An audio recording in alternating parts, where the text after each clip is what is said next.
సదాశివసమారంభాం వ్యాసశంకరమధ్యమాం అస్మదాచార్యపర్యంతాం వందే గురుపరంపరాం. హరి ఓం.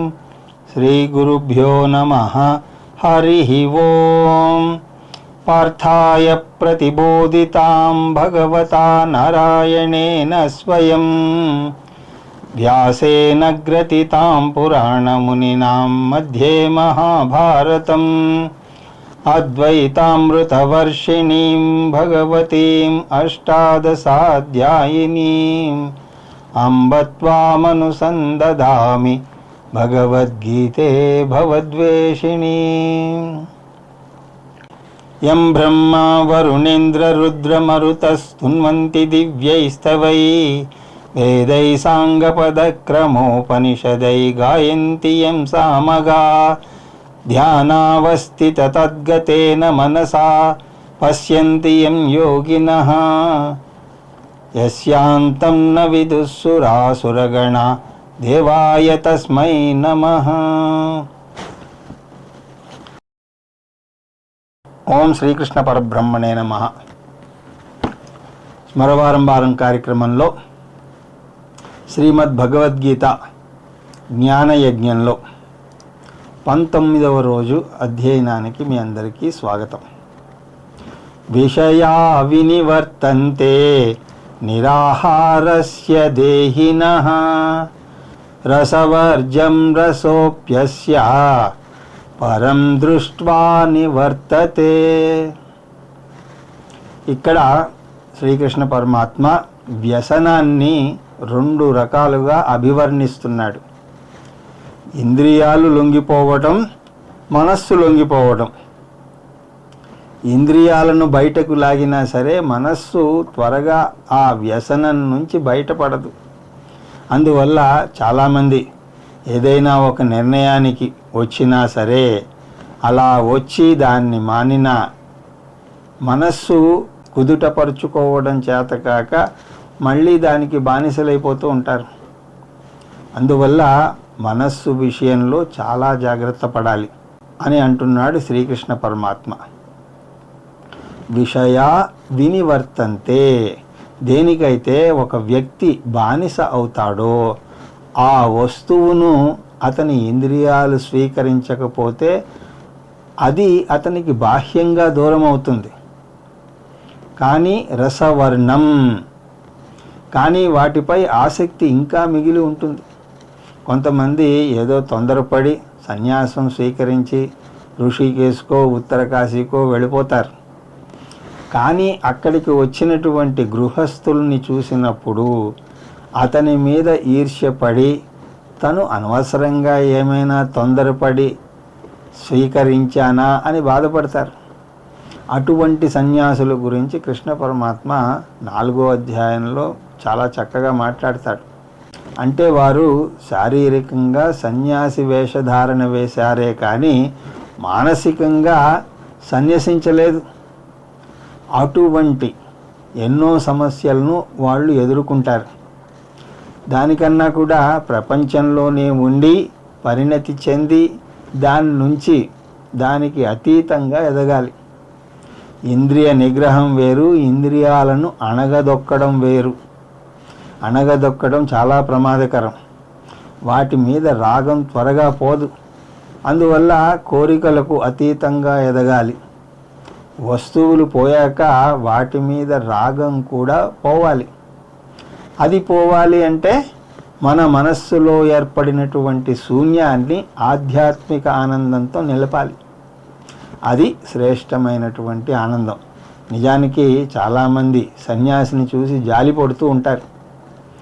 అతను టీవీ చూడలేడు, రకరకాల దుస్తులు ధరించలేడు, ఆనందాలను అనుభవించలేడు అని అనుకుంటూ ఉంటారు.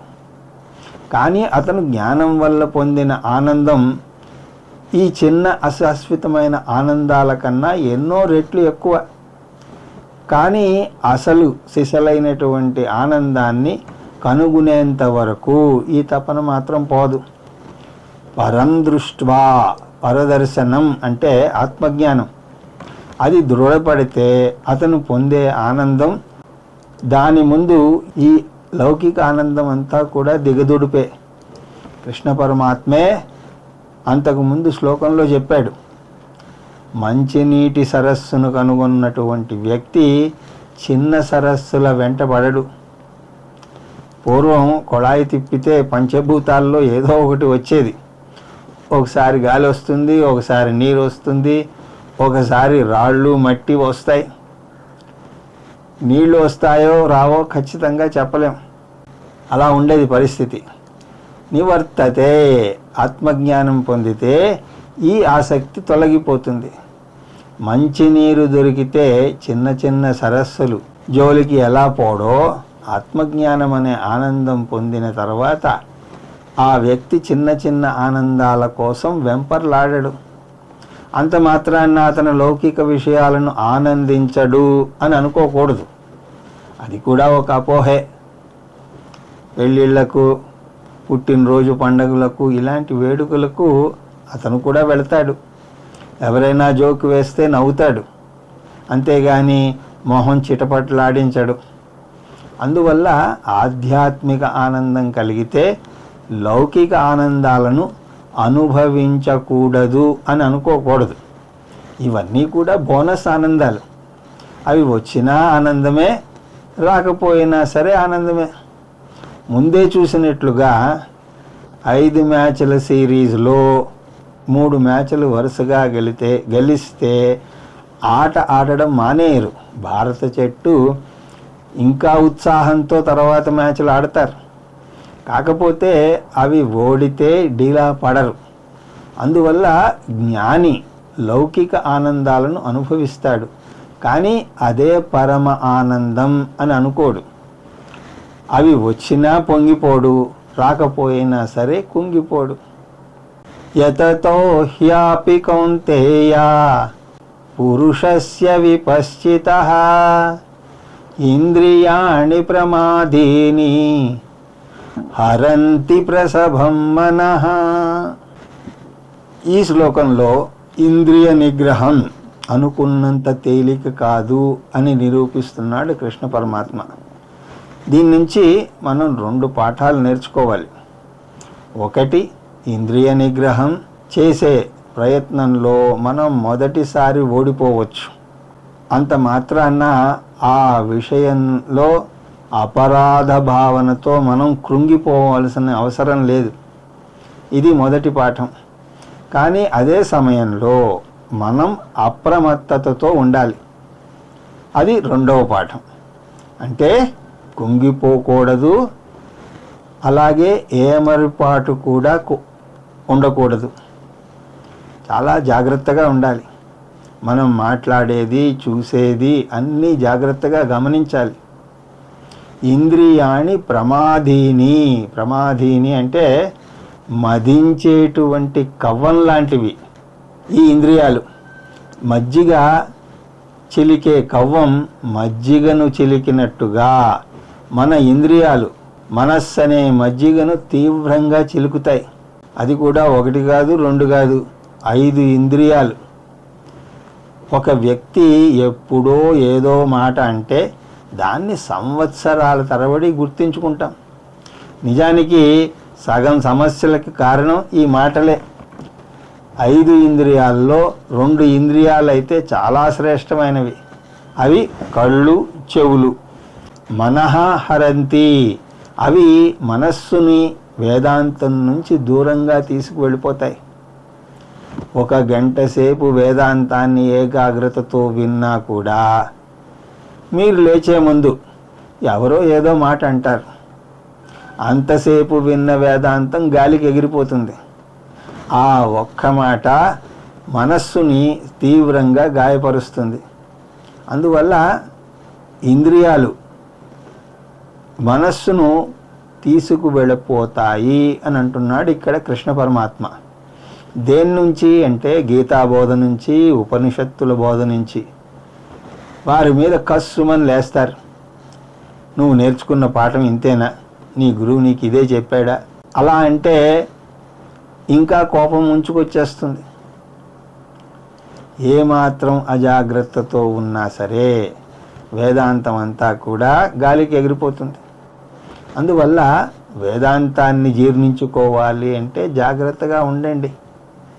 యతతః అపి, ఇంద్రియ నిగ్రహం మీద శ్రద్ధ ఉన్నా కూడా కాస్త ఏమారితే చాలు ఇంద్రియాలు ఎటో లాగేస్తాయి. ఆధ్యాత్మ రామాయణంలో ఆ విషయాన్ని మనం చూస్తాం. సీతాదేవి ఎప్పుడూ కూడా రాముడితోనే ఉంటుంది. రాముడు ఆత్మానందానికి సంకేతం. మారీచుడు బంగారు లేడి, ఇంద్రియలోలత్వానికి అది సంకేతం. 24 గంటలు రాముడితోనే ఉండే సీత ఒక్క నిమిషం బంగారు లేడిని చూసి ముచ్చటపడింది. దాని ఫలితం ఆ వ్యామోహం సీతను చాలా కాలం శ్రీరాముడికి దూరంగా చేసింది. అంటే ఆత్మానందానికి దూరమైంది. అందువల్ల ఆత్మ మనతోనే ఎప్పుడూ ఉన్నా జగత్తు అనే బంగారు లేడి ఆ మనస్సును మనల్ని ఆకర్షించగలదు. కృష్ణ పరమాత్మ ఇంకొక పదం కూడా ఇక్కడ వాడుతున్నాడు, విపశ్చితః. విపశ్చితః అంటే జ్ఞాని. గీతను ఉపనిషత్తులను అధ్యయనం చేసినటువంటి జ్ఞాని కూడా ఒక్క నిమిషం బలహీనతకు లోనైతే దారి తప్పే అవకాశం ఉన్నది. అందువల్ల చాలా అప్రమత్తతో ఉండాలి అంటూ తాని సర్వాణి సంయమ్య యుక్త ఆసీత మత్పరః వసేహ యస్యేంద్రియాణి తస్య ప్రజ్ఞా ప్రతిష్ఠిత. తాని సర్వాణి సంయమ్య ఆసీత్. ఓ అర్జున, అన్ని ఇంద్రియాలను నీ వశంలో ఉంచుకో. మనం వాటికి బానిస అవ్వకూడదు. మనం ఒక కారు నడుపుతూ ఉంటే కారు చక్రాలు మనం కోరినట్టుగా వెళ్ళాలి కానీ వాటికి తోచినట్టుగా వెళ్ళకూడదు కదా. అలాగే మీరు ఒక కుక్కను వాకింగ్కి తీసుకువెళితే ఒక్కోసారి అది మనల్ని పరుగులు పెట్టిస్తుంది. చూసేవారికి ఎవరిని తీసుకువెళ్తున్నారో తెలియదు. అలాగే ఇంద్రియాలు అటువంటి కుక్కలు. మనం వాటిని నడిపించాలి కానీ అవి మనల్ని నడిపించకూడదు. అలాగని వాటిని అదుపులో పెట్టుకోవాలి కానీ అణగదొక్కకూడదు. అణగదొక్కటానికి ఆధీనంలో ఉంచుకోవడానికి మధ్య చిన్న భేదం ఉన్నది. అణగదొక్కడం అంటే నమ్మినా నమ్మకపోయినా సరే పాటించడం. ఏకాదశి రోజున మనంత మనం ఉపవాసం ఉంటే అది ఇంద్రియాలను ఆధీనంలో ఉంచుకోవడం. ఏదో బలవంతంగా ఉండాల్సి వస్తే అది అణగదొక్కడం. అందువల్ల దమం అంటే ఇంద్రియాలను అదుపులో పెట్టడం. ఎందుకు? యస్యేంద్రియాణి వశే. అలాగా ఎవరైతే ఇంద్రియాలను తన అధీనంలో పెట్టుకుంటాడో అటువంటి వ్యక్తి ప్రజ్ఞా ప్రతిష్ఠిత భవతి. ఆత్మజ్ఞానాన్ని త్వరగా జీర్ణించుకోగలుగుతాడు. వేదాంతం కూడా బాగా అర్థమవుతుంది. ఇక్కడ ప్రజ్ఞ అంటే ఆత్మజ్ఞానం. ఆత్మజ్ఞానంలో నెలకొని ఉంటాడు. దీనితో మొదటి సాధన అయినటువంటి దమం పూర్తయింది. ఈ శ్లోకంలోనే రెండవ సాధనను కూడా పేర్కొంటున్నాడు. నిధిధ్యాసనం. యుక్తః మత్పరః ఆసీత్. నా మీద బుద్ధిని స్థిరంగా ఉంచు అని అంటున్నాడు కృష్ణ పరమాత్మ. నా మీద అంటే రెండు అర్థాలు వస్తాయి. సగుణ ఈశ్వరుడు, నిర్గుణ బ్రహ్మ. భగవద్గీతలో కృష్ణ పరమాత్మ తనను తాను అన్ని జీవులలోనూ ఉన్న ఆత్మగా వివరించుకున్నాడు. భాగవతంలో గోపికలు కూడా అదే అంటారు. అఖిల దేహినాం అంతరాత్మదృక్. నువ్వు అందరి దేహాలలో ఉన్నటువంటి అంతరాత్మవు అని అంటారు. అక్కడ కృష్ణ పరమాత్మ ఆత్మధ్యానాన్ని ఇక్కడ నిర్దేశిస్తున్నాడు. మత్పరహ అంటే నీలో ఉన్నటువంటి ఆత్మగా నన్ను గుర్తించు. మనోబుద్ధ్య అహంకార చిత్తాని నాహం చిదానంద రూప శివోహం శివోహం. అందువల్ల ఆత్మధ్యానం చెయ్యి. ఒకవేళ ఆత్మ గురించి తెలియకపోతే కృష్ణ ధ్యానం చెయ్యి. ఈ ఆత్మధ్యానం చేయటం తేలికేమీ కాదు. అందువల్ల యుక్త పదం వాడాడు కృష్ణ పరమాత్మ. ధ్యానం చెయ్యమని చెప్తున్నాడు. మనస్సు బాహ్యంగా పరుగులు తీస్తుంది. బాహ్యంగా పరుగులు తీస్తే మనస్సును పట్టి నిలిపి అంతర్ముఖం చేయాలి. దీని ద్వారా రెండవ సాధన అయినటువంటి నిధిధ్యాసన గురించి చెప్పాడు ఇక్కడ కృష్ణ పరమాత్మ. ఇప్పుడు ముఖ్యమైనటువంటి మూడవ సాధన అది రాబోతోంది. ధ్యాయతో విషయాన్ పుంసః సంగస్తేషూపజాయతే సంగాస్ సంజాయతే కామః కామాత్ క్రోధాభిజాయతే. మనోనిగ్రహం. ఈ శ్లోకం నుంచి మనోనిగ్రహం గురించి చెప్పబోతున్నాడు శ్రీకృష్ణ పరమాత్మ. ఇంద్రియ నిగ్రహంతో పోలిస్తే మనోనిగ్రహం ఇంకా కష్టం. ఇంద్రియాలు స్థూల అంగాలు, అందువల్ల వాటిని తేలిగ్గా అదుపులో పెట్టగలం. మనకి ఏదైనా చూడడం ఇష్టం లేకపోతే కళ్ళు మూసేసుకోవచ్చు. ఏదైనా వినడం ఇష్టం లేకపోతే చెవులు మూసుకోవచ్చు, లేదా అక్కడి నుంచి లేచి వెళ్ళిపోవచ్చు. కానీ మనసు విషయంలో అలా కాదే. మనం గీతా బోధ వింటున్నా కూడా బోధ మధ్యలోంచి మనస్సు ఎటో వెళ్ళిపోతుంది. సముద్రం దగ్గరకో ఎక్కడికో వెళ్ళిపోతుంది. ఎటో వెళ్ళిపోయింది మనసు అని అంటూ ఉంటాం కదా. అందువల్ల మనోనిగ్రహం లేదా సమం అన్నది చాలా కష్టం. విషయ ధ్యానం జగత్తులో వ్యవహారం నడుపుతున్నప్పుడు ఇంద్రియాల ద్వారా ఎన్నో విషయాలు మనసులోకి ప్రవేశిస్తాయి. మనం ఇంద్రియ నిగ్రహం పాటించినా పాటించకపోయినా పక్కవారు దేని గురించి మాట్లాడుకుంటే అది వద్దనుకున్నా సరే మన చెవిలో పడుతుంది. అలాగే మనం సినిమాలు చూడడం మానేసినా కూడా రోడ్డు మీద వెళుతూ ఉంటే సినిమా పోస్టర్లు వద్దన్నా కూడా మన కంట్లో పడతాయి. అంటే అవి మన మనస్సులోకి ప్రపంచం తొంగి చూడకుండా వాటిని మనం ఆపలేం. వస్తువు మన ఎదురుగుండా లేకపోయినా మనం దానికి దూరంగా వచ్చినా కూడా దాని మీద ధ్యాస పోదు. ధ్యాయతో విషయాన్ పుంసః. తమాషా ఏమిటి అంటే ఈశ్వర ధ్యానం చేయడం కష్టం, కానీ విషయ ధ్యానంలో మనం అంతా కూడా ఆరితేరాం. దానికి పద్మాసనం వేసుకుని ఏమి కూర్చోనక్కర్లేదు. ప్రత్యేకంగా కూర్చోకుండానే ఆ ఆలోచనలు దూసుకు వస్తాయి. అంతేకాదు ఆ ఆలోచనే మన మనస్సులో నిరంతరం ఉంటుంది. అది డబ్బు ధ్యానం కావచ్చు, ఇంటి ధ్యానం కావచ్చు, మరేదైనా ధ్యానం కావచ్చు. విషయం అంటే ఇంద్రియాలు చూసేటువంటి వస్తువులు.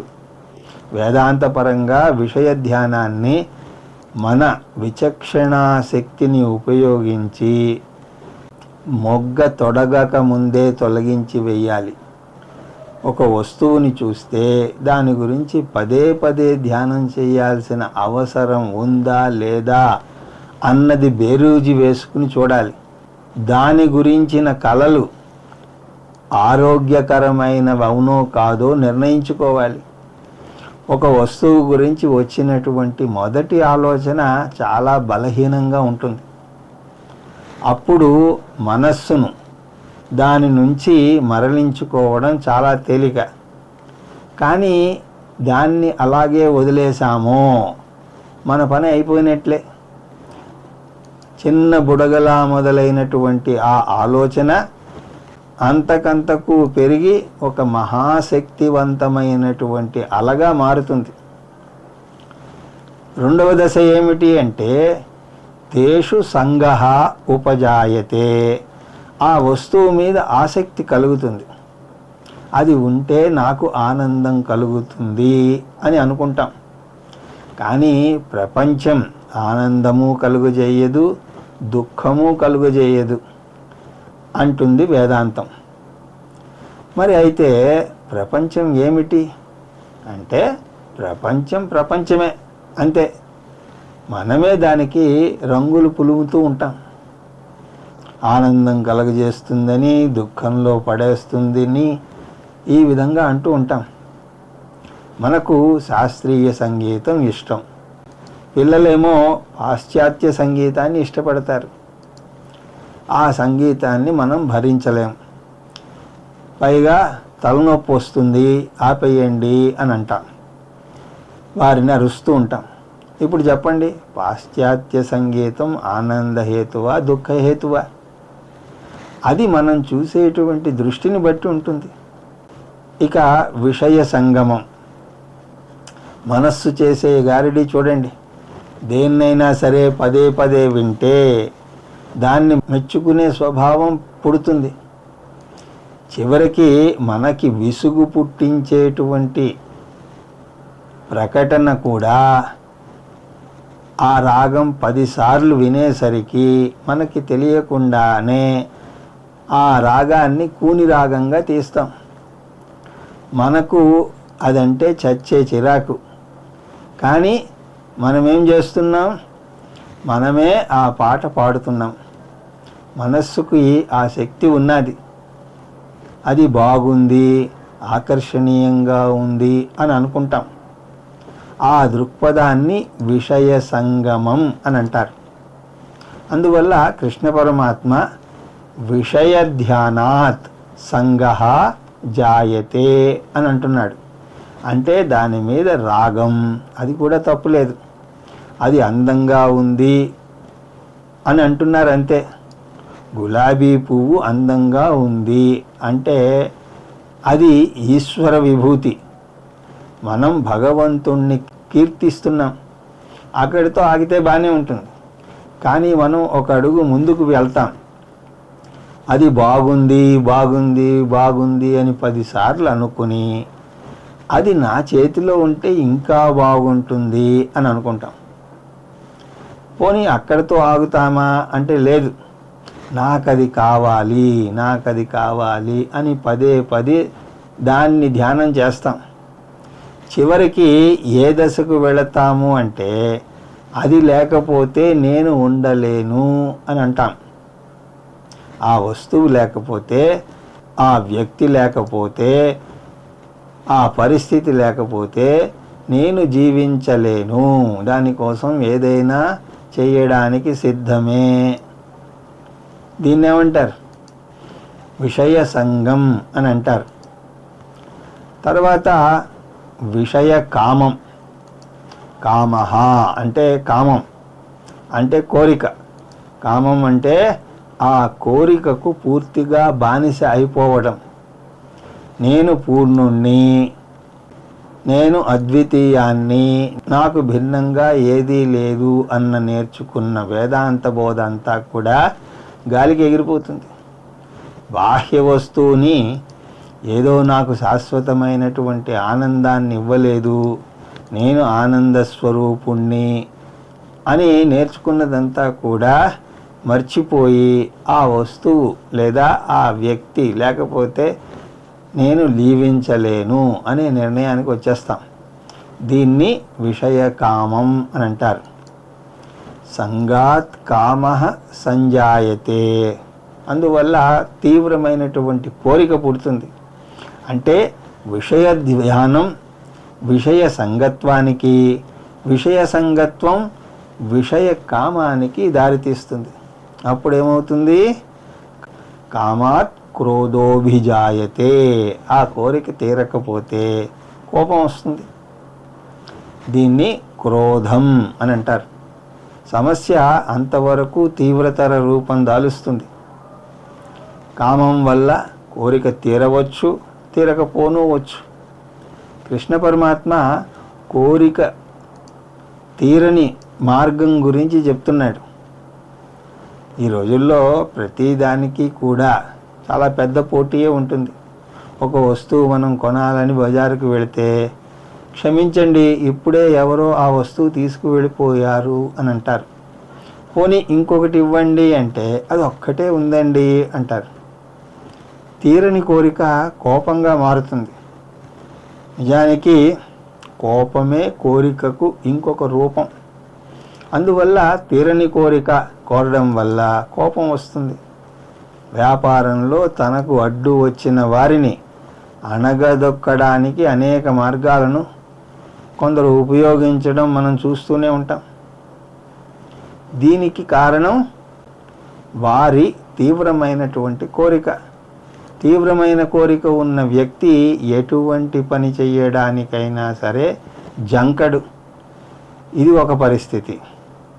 కోరిక తీరిన వాని పరిస్థితి ఏమిటి? కృష్ణ పరమాత్మ దాన్ని ఇక్కడ చర్చించలేదు. కానీ అతని పరిస్థితి ఎలా ఉంటుందో జగద్విదితమే. ఒక కోరిక తీరితే ఇంకొక కోరిక పుట్టుకొస్తుంది.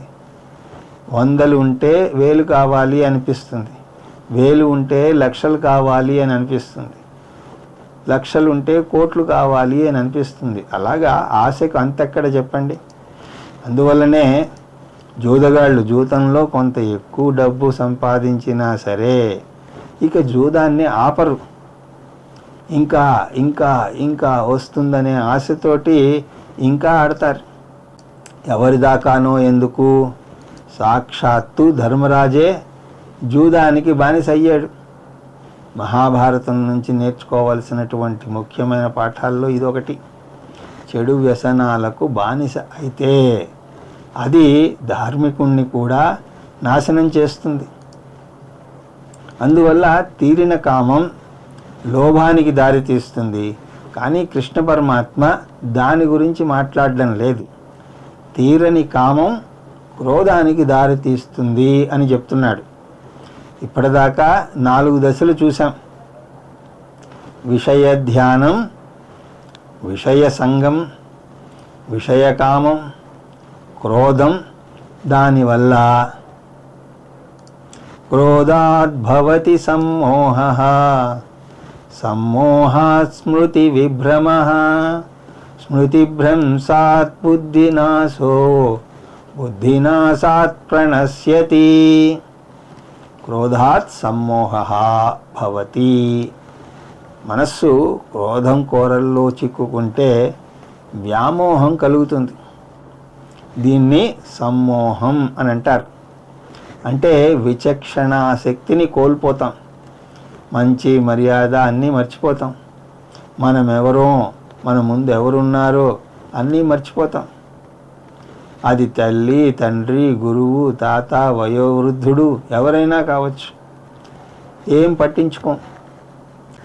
క్రుద్ధః పురుషః గురుమపి ఆక్షేపయతి, మాతరపి తాడయతి.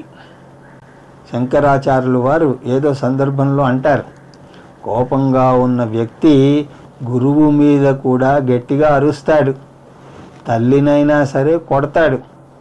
తర్వాత వారికి క్షమాపణ చెప్పవచ్చు, అది వేరే విషయం. కానీ కోపంలో మాత్రం ముందు వెనక చూడడు.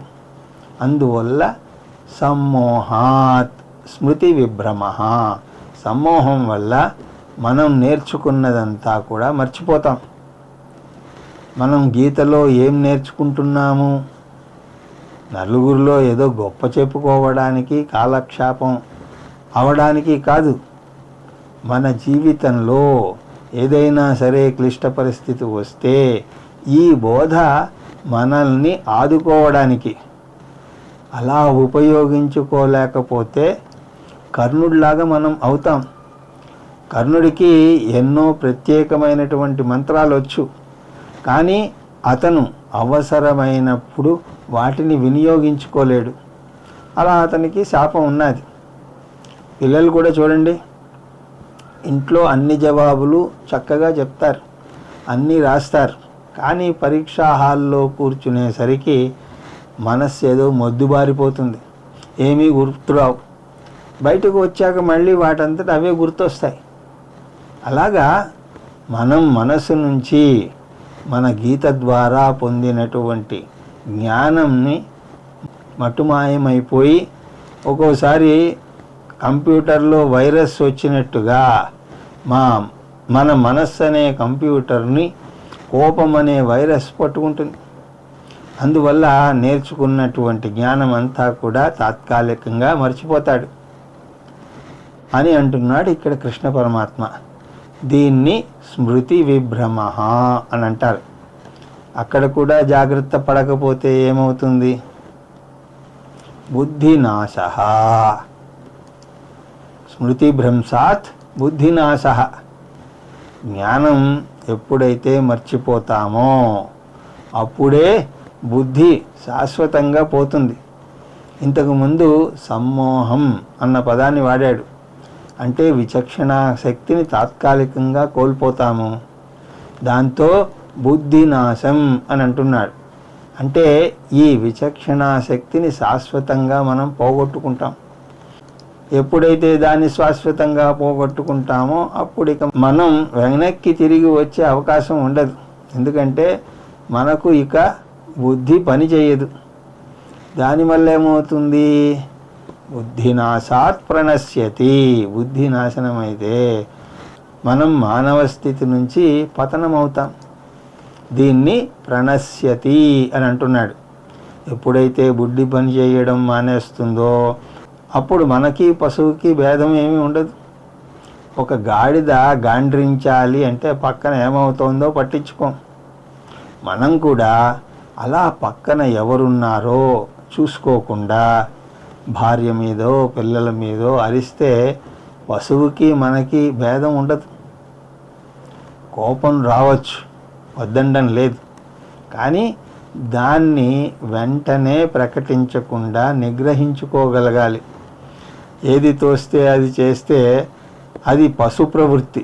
ఆలోచించి చేస్తే అది మనుష్య ప్రవృత్తి. పశు ప్రవృత్తి ఉంటే పురుషార్థాల జోలికి పోము. పురుషార్థాలు సాధించకపోతే మనిషిగా పుట్టినా సరే మన జీవితం వృధా. అందువల్ల కృష్ణ పరమాత్మ చాలా గట్టిగా చెప్తున్నాడు, క్షణికావేశంతో ఏ పని చెయ్యవద్దు, ఆలోచించి చెయ్యండి. ఈ 2 శ్లోకాల్లోనూ మనిషి పతనానికి 8 జారుడు మెట్లను వర్ణిస్తున్నాడు ఇక్కడ శ్రీకృష్ణ పరమాత్మ. విషయ ధ్యానం, విషయ సంగం, విషయకామం, క్రోధం, సమ్మోహం, స్మృతి విభ్రమం, బుద్ధినాశం ప్రణశ్యతి. దీనంతటికీ కూడా మూల కారణం ఏమిటి అంటే విషయ ధ్యానం. అందువల్ల మనోనిగ్రహం మనం పెంపొందించుకోవాలి అని రాగద్వేష విముక్తైసు విషయాన్నింద్రియైశ్చరన్ ఆత్మైవస్య విధేయాత్మా ప్రసాదమధిగచ్చతి. ఇప్పుడు కృష్ణ పరమాత్మ మళ్ళీ ఇంద్రియ నిగ్రహం అన్న అంశానికి వస్తున్నాడు. ఎందుకంటే 3 ముఖ్యమే అయినా సరే ఇంద్రియ నిగ్రహం వాటిలో ఇంకా చాలా ముఖ్యం. ఇంద్రియ నిగ్రహం లేకపోతే ప్రపంచం మొత్తం మన మనస్సులోకి దూరిపోతుంది. ఇంద్రియై విషయన్ చరన్. ఇంద్రియాల ద్వారా విషయ వస్తువులు చూడకుండా ఉండలేం. మనం కళ్ళు చెవులు మూసుకుని నడవలేం కదా. కాబట్టి ఏదో ఒక ఇంద్రియం ద్వారా మనస్సులోకి దూరకుండా ఉండదు. వాటిని లోపలికి రానివ్వవచ్చు. కానీ ఒక జాగ్రత్త మాత్రం తీసుకోవాలి. ఏమిటది అంటే రాగద్వేష వియుక్తై. కానీ వాటి మీద రాగద్వేషాలను పెంచుకోకూడదు. ఇంద్రియాలకు ఆ గుణం ఉంటుంది. అందువల్ల మనం చాలా జాగ్రత్తగా ఉండాలి. ఒక వస్తువు మనకు ఆనందాన్ని ఇస్తుందనుకోవడం రాగం, ఒక వస్తువు మనకు దుఃఖాన్ని ఇస్తుందనుకోవడం ద్వేషం. 2 కూడా తప్పే. అటువంటప్పుడు అలాంటి తప్పుడు అవగాహన కలగకుండా మనం జాగ్రత్త పడాలి. గులాబీ పువ్వు అందాన్ని ఆస్వాదించాలి, కానీ ఆ అందం నా సొంతం అవ్వాలి అని ఆశపడకూడదు. రాగద్వేషాలను పెరగనివ్వకూడదు.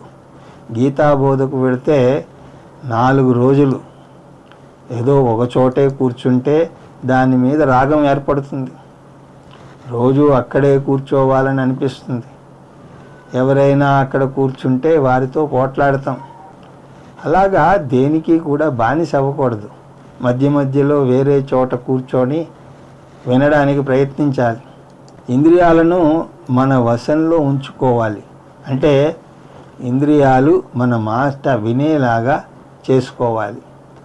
ఇక్కడ ఆత్మ అంటే బుద్ధి, విచక్షణాశక్తి. మద్యపానం సేవించకూడదు అని శాస్త్రం చెప్తుంది. వైద్యులు కూడా ఆరోగ్యానికి అది మంచిది కాదు అని అంటున్నారు.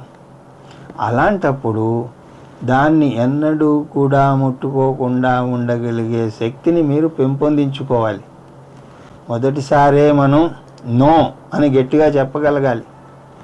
అప్పుడు మనం చెప్పలేకపోతే అది వాలిలాగా మన శక్తిలో సగాన్ని హరింపజేస్తుంది. ఇక దానికి బానిస అయిపోతాం. మనస్సును సమర్థించుకోవడానికి ఇదంతా నా ప్రారంధం అండి అని అంటూ ఉంటాం. అది చాలా అక్రమం. చేజేతులా చేసుకుని ప్రారంధాన్ని నిందించడం ఎందుకు? ఇదే సూత్రం సిగరెట్కి, మాంసాహారానికి కూడా వర్తిస్తుంది. అన్నింటికీ నో చెప్పగలగాలి. ఆ మాట మీద నిలబడగలగాలి. విధేయాత్మ, ఆత్మ నిగ్రహం ఉన్నటువంటి వ్యక్తి విధేయాత్మ అంటే ఆత్మ నిగ్రహం ఉన్న వ్యక్తి అని అర్థం. ఇక్కడ కూడా ఆత్మ అంటే సచ్చిదానంద ఆత్మ కాదు. ఆత్మ అంటే మనస్సు. తన ఇంద్రియాలను తన చెప్పు చేతల్లో ఉంచుకున్నటువంటి వ్యక్తి. అటువంటి వ్యక్తి ఎలా ఉంటాడు అంటే ప్రసాదం అధిగచ్చతి. ఇక్కడ ప్రసాదం అంటే తినే ప్రసాదం కాదు. ప్రసాదం అంటే శాంతి. నిజానికి దేవుని ప్రసాదం తింటే మనశ్శాంతి కలుగుతుంది కాబట్టి పరోక్షంగా ప్రసాదం అన్న పదం కూడా ఇక్కడ సరిపోతుంది. అందువల్ల ఇంద్రియ నిగ్రహం ఉన్న వ్యక్తి మనశ్శాంతిని పొందుతాడు. అతని మనస్సులో కల్లోలాలు చెలరేగవు. ఏదైనా వాదనలో వేడి పెరిగితే అతను ఆ విషయాన్ని గ్రహించి వాదన ఆపేస్తాడు. ఒక్కసారి కూడా వాదనలో జ్ఞానమేమీ కలగదు, వేడి మాత్రమే పుడుతుంది. ఆవేశంలో ఉన్న వ్యక్తి ఎదుట వ్యక్తి మంచి చెప్పినా సరే గ్రహించే స్థితిలో ఉండడు. వేదాంతి ఇది గ్రహిస్తాడు, వెంటనే వాదనని ఆపేస్తాడు. కావాలంటే మీరు ప్రయత్నించి చూడండి. మీరు ఎదుటి వ్యక్తిలో కోపం తీవ్ర రూపం దాలుస్తోంది అని గ్రహించగానే వాదన ఆపేయండి. అలా ఆపిన 5 నిమిషాలకి మీకు కూడా కోపం తగ్గి ప్రశాంతత కలుగుతుంది. వాదన తీవ్రతను బట్టి కూడా కోపం తగ్గే సమయం ఉంటుంది. మన వాదన మధ్యలో ఆపితే ఓడిపోయామనే అపోహ ఎదుట వ్యక్తికి కలగవచ్చు. అది సరికాదు. మనదే 100% నిజమని తెలిసినా సరే ఎదుట వ్యక్తి విననప్పుడు ఆగడం విజ్ఞత. ఓడిపోతున్నావు కాబట్టి ఆపుతున్నావని గేలి చేసినా సరే మనమేమీ బాధపడాల్సిన అవసరం లేదు. ఎదుట వ్యక్తి సందేశం తీసుకోవడంలో ఓడిపోయాడు. అందువల్ల మనస్సు కల్లోలపడకుండా ఉండేలాగా మనం చూసుకోవాల్సిన బాధ్యత మనకే ఉన్నది. అందువల్లనే ప్రసాదం అధిగచ్చతి అని అంటున్నాడు. ఇక్కడ కృష్ణ పరమాత్మ ఇంద్రియాలను బాహ్య ప్రపంచంలోకి వదిలినప్పుడు జాగరూకతతో మనం ఉండాలి. కఠోపనిషత్తులో రథకల్పన అన్నది వస్తుంది. శరీరాన్ని రథంతోనూ, ఇంద్రియాలను గుర్రాలతోనూ, మనస్సును పగ్గాలతోనూ, బుద్ధిని రథసారథితోనూ అక్కడ పోలుస్తారు. అందులో ఇప్పటి కాలమాన ప్రకారం శరీరాన్ని కారుతోనూ, ఇంద్రియాలను కారును నడిపేటి చక్రాలతోనూ, మనస్సును స్టీరింగ్తోనూ, కారుని నడిపే డ్రైవర్ను బుద్ధితోనూ పోల్చచ్చు. కారుని ఎంత వేగంగా నడిపినా సరే అవసరమైనప్పుడు వేగం తగ్గించగలిగేటువంటి నైపుణ్యం ఉండాలి ఆ డ్రైవర్కి. అలా శరీరాన్ని, ఇంద్రియాలను, మనస్సును అదుపులో ఉంచుకోగలిగినటువంటి వ్యక్తి ఆ మనస్సును సమతుల్యంగా ఉంచుకోగలుగుతాడు. అతనికి భావోద్రేగాలు అంత వేగంగా కలగవు. ఒకవేళ కోపం వచ్చినా సరే త్వరగా బయటపడిపోగలుగుతాడు. ప్రసాదే సర్వదుఃఖానాం హానిరస్యోపజాయతే ప్రసన్నచేతసో హ్యాసు బుద్ధిం పర్యవతిష్టతే.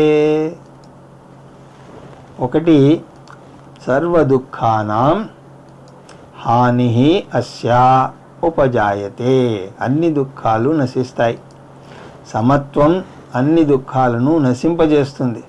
అంటే సమత్వం ఆనందాన్ని తీసుకువస్తుంది అని అర్థం. వేదాంతం ప్రకారం ఆనందం బాహ్య వస్తువుల్లో లేదు. బాహ్య ప్రపంచం మనకు ఇసుమంతైనా సరే ఆనందాన్ని ఇవ్వలేదు. ఇది ఒక సూత్రం. రెండవ సూత్రం ఏమిటి అంటే బాహ్య ప్రపంచం మనకు ఆనందాన్ని ఇవ్వనవసరం లేదు. ఎందుకు? మనమే ఆనంద స్వరూపులం కనుక. ఒక కుక్క ఎండిన ఎముకను కొరుకుతూ ఉంటే దాని పళ్ళల్లోంచి రక్తం కారుతోంది. అది ఆ రక్తం ఎముకలోంచి వస్తోంది అని అనుకుంటోంది ఆ కుక్క. ఎందుకు? ఆ ఎముక కొరకక ముందు రక్తం రాలేదు, కొరికాకే వచ్చింది. కాబట్టి దాన్ని కుక్క తర్కం అంటారు. వేదాంతం కూడా మనమేమీ తక్కువ తినలేదు అంటుంది. మనం కూడా ఒక వస్తువుని పొందితే ఆనందం కలుగుతోంది అని అనుకుంటున్నాం. ఎందుకు? ఆ వస్తువు పొందక ముందు ఆనందంగా లేం, పొందాక ఆనందం కలిగింది.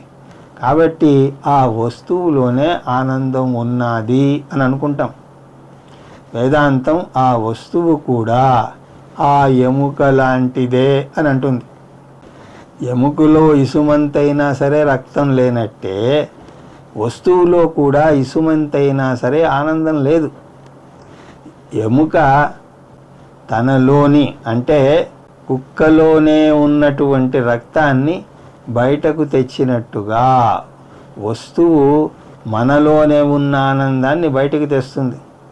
ఎలాగా అంటే తాత్కాలికంగా మన మానసిక చికాకులని పక్కకు పెట్టడం ద్వారా మానసిక చికాకులు మన ఆనందానికి అడ్డుపడుతూ ఉంటాయి. ఇంద్రియాలను, మనస్సును అదుపులో పెట్టుకుంటే మానసిక చికాకులు తొలగిపోయి మన ఆత్మానందాన్ని వెలికి తీస్తుంది. అందువల్ల ప్రసాద చిత్తం ఉంటే అన్ని దుఃఖాలు కూడా సమసిపోతాయి అని అంటున్నాడు ఇక్కడ కృష్ణ పరమాత్మ. ఎప్పుడైతే చికాకులు పోతాయో అప్పుడే శాంతిని పొందుతాం అని ముందు శ్లోకంలో చెప్పాడు. అందువల్ల శాంతి బాహ్యంగా లేదు, మనలోంచే వస్తోంది. ఇది లాభం. రెండవది, ప్రసన్నచేతసః బుద్ధి పర్యవతిష్టతే. బుద్ధి ప్రసన్నంగా ఉంటే ఆత్మజ్ఞానం బలంగా నెలకొని ఉంటుంది. మనం ఎంత ఆహారం తీసుకున్నామన్నది కాదు లెక్క, ఎంత ఆహారాన్ని జీర్ణించుకున్నాము అన్నదే లెక్క. ఎంత నేర్చుకున్నామన్నది ముఖ్యం కాదు, ఎంత జీర్ణించుకున్నాము అన్నది ముఖ్యం. మనస్సు స్థిరంగా ఉంటే జ్ఞానం బాగా జీర్ణించుకోబడుతుంది. బుద్ధి అంటే జ్ఞానము, ప్రజ్ఞ. పర్యవతిష్టతే అంటే ప్రజ్ఞ స్థితప్రజ్ఞగా మారుతుంది. ప్రజ్ఞకు స్థితప్రజ్ఞకు మధ్య వ్యత్యాసం ఏమిటి అంటే స్థితప్రజ్ఞ ఉంటే మన దైనందిన జీవితంలో క్లిష్ట పరిస్థితుల్ని ఎదుర్కొనేందుకు అందుబాటులో ఆ జ్ఞానం ఉంటుంది. ఇక తర్వాయి బోధను తర్వాత తరగతిలో దర్శించే ప్రయత్నం చేద్దాం. హరి ఓం తత్సత్.